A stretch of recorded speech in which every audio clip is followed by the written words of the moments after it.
প্রশ্নটা হলো, যদি রাসূলকে দাঁড়াইয়া সালাম দেওয়ার মাঝে আপনি ইসলাম খোঁজেন, মহাব্বত খোঁজেন, মনে করেন এটাই আদব, তাহলে আত্তাহিয়াতুর মাঝে যখন সালাম দেন তখন খারান না কেন? আসসালামু আলাইকা আইয়ুহান নাবিয়্যু ওয়া রাহমাতুল্লাহি, আছে না? তো আত্তাহিয়াতুর মাঝে চুপ করে খারান না কেন? এই যে আমাদের দেশে একদল ভাই যারা দুরূদ শরীফ পড়ার সময় ইয়া নাবি বইলা খারাইয়া যায়, কিয়াম করে না? আচ্ছা, তারা যে কিয়াম করে, আমি করি না, কিন্তু আমার প্রশ্ন হলো, তারা কি রাসূলের সাথে দুশমনি কইরা কিয়াম করে? মোটেও না। বরং তাদের অন্তর রাসূলের প্রতি এমন আবেগ, এমন ভালোবাসা যে আমি রাসূলকে সালাম দেব, বৈশা বৈশা সালাম দেব, কেমন জানি একটু বেয়াদবি মনে হয়। আমার রাসূলকে আমি বলবো ইয়া নবী সালামু আলাইকা, ইয়া হাবিব সালামু আলাইকা, তখন আমি দাঁড়াইয়া গেলে আমার ভিতরে মনে হয় যেন সম্মানটা বেশি হচ্ছে। এই চিন্তাটাই তারা কিন্তু খারায়, অন্য চিন্তা না। রাসূলের প্রতি মহাব্বত, ইশক, ভালোবাসা, আমি এতে সন্দেহ করি না, কিন্তু আমার প্রশ্ন তো অন্য জায়গায়। প্রশ্নটা হলো, যদি রাসূলকে দাঁড়াইয়া সালাম দেওয়ার মাঝে আপনি ইসলাম খোঁজেন, মহাব্বত খোঁজেন, মনে করেন এটাই আদব, তাহলে আত্তাহিয়াতুর মাঝে যখন সালাম দেন তখন খারান না কেন? আসসালামু আলাইকা আইয়ুহান নাবিয়্যু ওয়া রাহমাতুল্লাহি, আছে না? তো আত্তাহিয়াতুর মাঝে চুপ করে খারান না কেন? ওখানে তো রাসূলকে আপনি সালাম দিচ্ছেন। আল্লাহর নবীর হাদিস, সাহাবীদের আমল হচ্ছে, নবীকে যখন তারা ফিজিক্যাল দেখেছেন, রাসূল সাল্লাল্লাহু আলাইহি সাল্লাম আসতেন, রাসূলকে দেখেও তারা দাঁড়াতেন না, সালাম বসেই দিতেন, কারণ তারা জানতেন রাসূলকে দেখে দাঁড়ানো রাসূল পছন্দ করতেন না।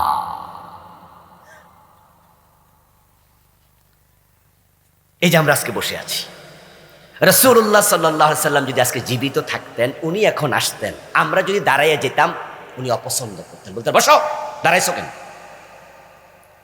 আল্লাহর নবীর হাদিস হচ্ছে, কোনো ব্যক্তি তাকে দেখে অন্যরা দাঁড়িয়ে যাক, যদি মনে মনে এটা তামান্না করে, সে যেন নিজের জায়গা জাহান্নামে বানিয়ে দেয়।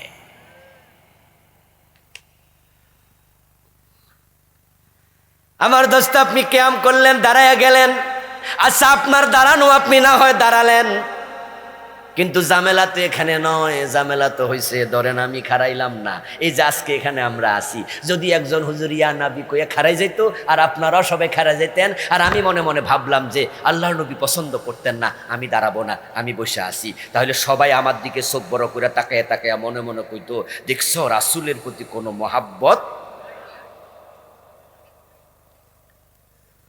তো আপনি যে আমার ব্যাপারে বদ ধারণা করলেন, এটাই তো ছিল আসল সুন্নাহ, ঠিক কি না? তো সুন্নাহ মানাতে আমি আসামি, আর আপনি বেদাত কইরা আপনি ভালো, হলোটা কি? আমার দোস্ত, নবীজি সাল্লাল্লাহু আলাইহি ওয়াসাল্লাম ঈদ করলেন দুটি, ঈদুল ফিতর, ঈদুল আযহা। এখন আপনি হঠাৎ করে আশেকে রাসূল হইয়া নতুন বানাইলেন ঈদে মিলাদুন নবী, বানাইলেন তো বানাইলেন, তারপরে এবার স্লোগানও দিলেন সকল ঈদের সেরা ঈদ। তো রাসূল যে দুইটা দিছিল, হেরি বাদ বুঝি, এটি কম সেরা, আপনারটা 1 ক্লাস, ওগুলা 2nd ক্লাস, আপনারটা মেড ইন বাংলাদেশ, আর এটা তো মেড বাই নবী মুহাম্মদ সাল্লাল্লাহু।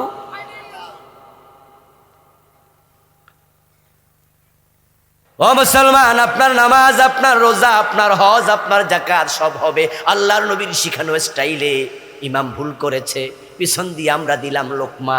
রাসূল শিখাইছে লিররিজালি তাসবিহু ওয়ালিন্নিসাই তাসফিকু, পুরুষ মুসল্লি লোকমা দেবে সুবহানাল্লাহ বলে, মহিলা মুসল্লি থাকলে হাতের উপর হাত আওয়াজ করবে। কিন্তু বাংলাদেশে কে বা কারা সুবহানাল্লাহ সরায়া কি ঢুকাইছে? আল্লাহু আকবার। রাসূল তো লোকমার পদ্ধতি সুবহানাল্লাহ শিখাইছে, আল্লাহু আকবার না। তুমি এখানে পরিবর্তন করলা, তোমার এই অধিকার কে দিল? আমার নবীজি সাল্লাল্লাহু আলাইহি ওয়াসাল্লাম নামাজ শুরু করতেন আল্লাহু আকবার দিয়ে। قال رسول الله صلى الله عليه وسلم افتتاح والتكبير واختتامها التسليم। প্রিয় নবী হাদিস বলেন, নামাজ শুরু হবে আল্লাহু আকবার বলে, নামাজ শেষ হবে সালাম ফিরিয়ে। এখন সালাম ফিরানোর পরে ওঠে না, হুজুর আল্লাহুম্মা আমিন কেন কয় না? না কইলে ইমামতি নাই। আমার রাসূল ঘোষণা করলো সালাম ফিরাইলে নামাজ শেষ, আর মুক্তাদিরা কয় জি না হুজুর রইছে অন। এমনি জিগাইলে কয় না না না, মুনাজাত তো ফরজও না, ওয়াজিবও না, এটা সুন্নাহ মুআক্কাদাও না, এটা করলে করো না করলে নাই। তো খারাই যান দুই একদিন, কয় না না করলে হুজুর ওয়াহাবি, হুজুরের ইমামতি শেষ। অথচ প্রিয় নবী সাল্লাল্লাহু আলাইহি সাল্লামের সুন্নাহ দেখেন কিভাবে মরে গেছে। আমার রাসূল সালাম ফিরাতেন, সালাম ফিরে তিনি একবার বলতেন আল্লাহু আকবার, তিনবার বলতেন আস্তাগফিরুল্লাহ, একবার পড়তেন আয়াতুল কুরসি, 33 বার সুবহানাল্লাহ, 33 বার আল্লাহু আকবার, 33 বার আলহামদুলিল্লাহ, 34 বার আল্লাহু আকবার, একবার পড়তেন আল্লাহুম্মা আনতাস সালাম ওয়া মিনকাস সালাম, একবার পড়তেন আল্লাহুম্মা লা মানিআ লিমা আতাইতা ওয়া লা মুতিআ লিমা মানাতা লা ইয়ানফাউ জাল জাদ মিনকাল জাদ, একবার পড়তেন আশহাদু আল্লা ইলাহা ইল্লাল্লাহু ওয়াহদাহু লা শারীকা লাহু, একবার পড়তেন আল্লাহুম্মা আনতা রাব্বি লা ইলাহা ইল্লা আনতা। কত দোয়া! আমি বই লিখছি, এ নিয়েও লিখছি একটা বই, এটার নাম দিছি হাদিসের বৈচিত্র্যে পূর্ণাঙ্গ নামাজ। নামাজটা সুন্নাহ তরিকায় ফার্স্ট টু লাস্ট, এই দোয়া সবগুলো আমি আনছি প্রায়। আমার রাসূলের দোয়া পড়তেন মুসল্লির দিকে ফিরে 5 ওয়াক্ত, আর আমার দেশে ফিরে মুসল্লির দিকে কয় ওয়াক্ত? ফজর আর আসর 2 ওয়াক্ত।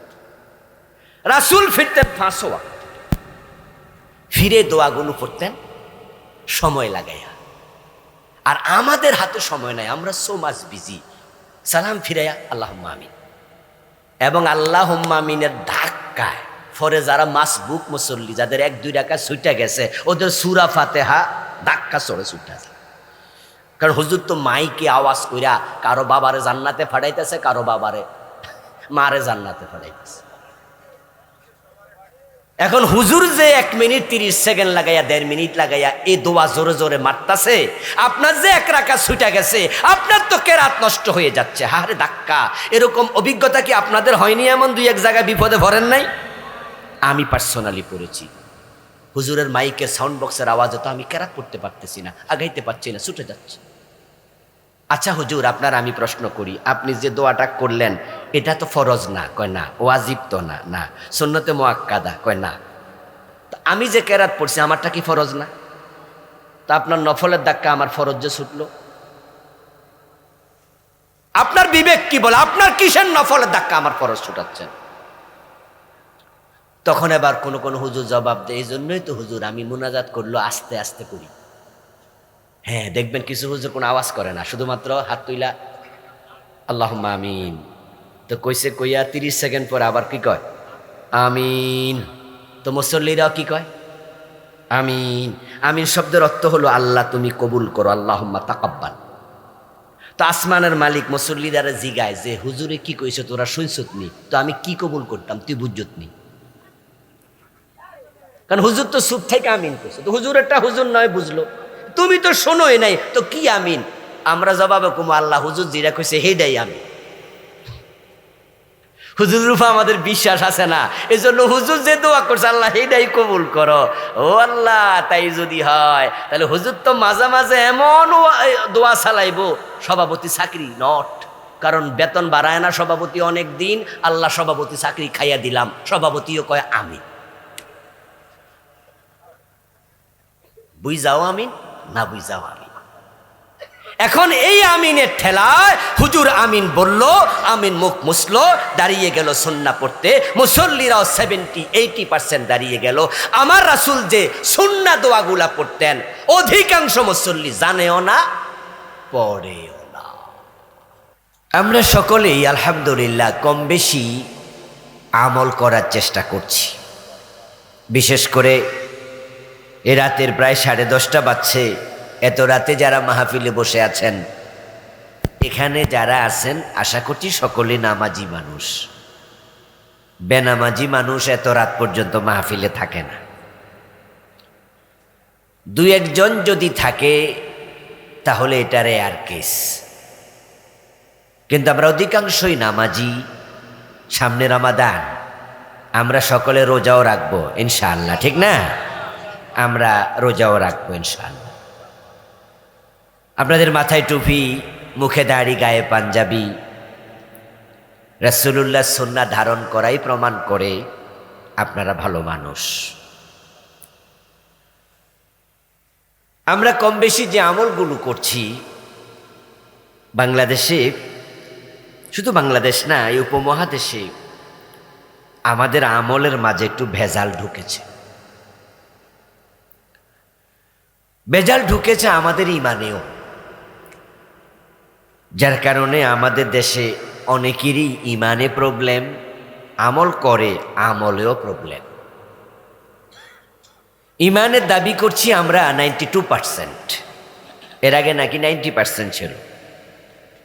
বছর দেড়েক আগে মনে হয় একটা জনশুমারি হয়েছিল, এর আগে বলতো আদম শুমারি, পরে আদম আলাইহিস সালামের নাম মনে ওরা সহ্য হয় না, এই জন্য বাদ দিছে। ওরা তো অনেক কিছুই সহ্য হইতো না, ঠিক না? প্রিয় ভাইয়েরা, এটার নাম দিছে জনশুমারি। তো জনশুমারিতে দেখা গেল মুসলমান নাকি 2% বাড়ছে, 92% হয়েছে। 92% মুসলমান ইমানের দাবি করছে, অথচ পীরের পায়ে সেজদা দেয়, মাজারে সেজদা দেয়। এই 92%-এর ভিতরে এমন লোক নাই? আচ্ছা বলুন তো, যারা মাজারে সেজদা দেয় ইমান ঠিক আছে তো? ভেজাল ঢুকেছে। মাজারে গিয়ে মরা পীরের কাছে সন্তান চায়, মরা পীরের কাছে চাকরিও চায়, মরা পীরের কাছে বিপদে পড়লে বিপদ থেকে পরিত্রাণ চাইতে চলে যায়। এমন লোক কি 92%-এর ভিতরে আছে না?